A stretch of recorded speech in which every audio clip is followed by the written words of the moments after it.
Χαίρετε κυρίες και κύριοι. Το αποτέλεσμα των προεδρικών εκλογών στις ΗΠΑ αφορά σε σημαντικό βαθμό τόσο την Ελλάδα όσο και την Κύπρο.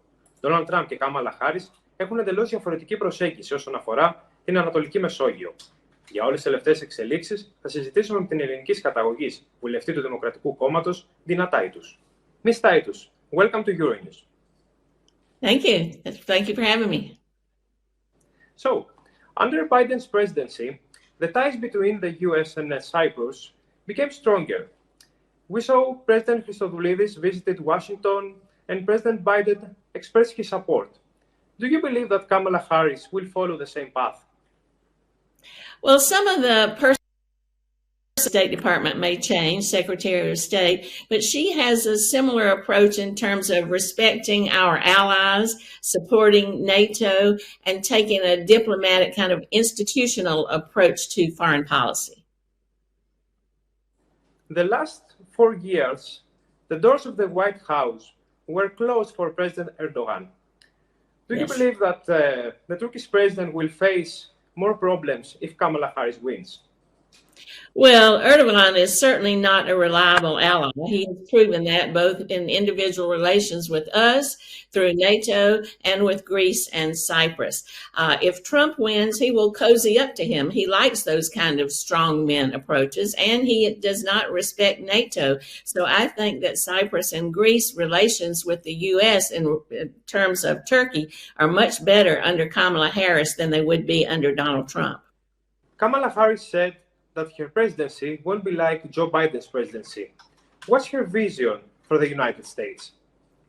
Well, I think that her presidency will be building on what President Biden has done.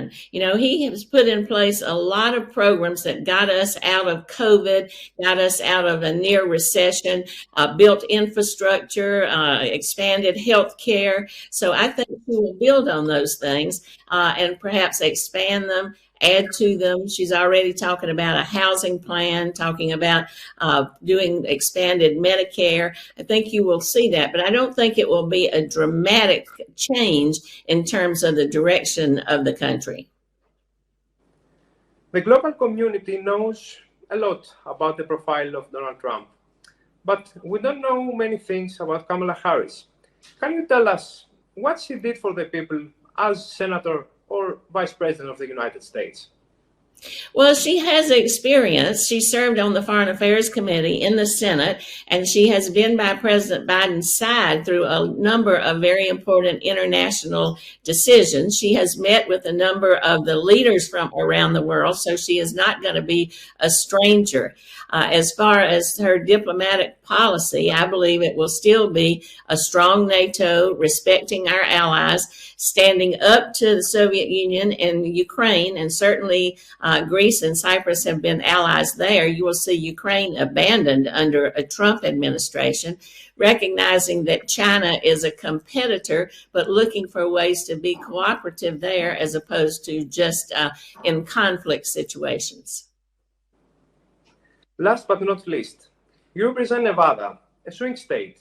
What's your message to the people? Well, you're right about Nevada being a swing state. Elections here are always very close. So we take nothing for granted. We work for the last vote, make the last call, knock the last door.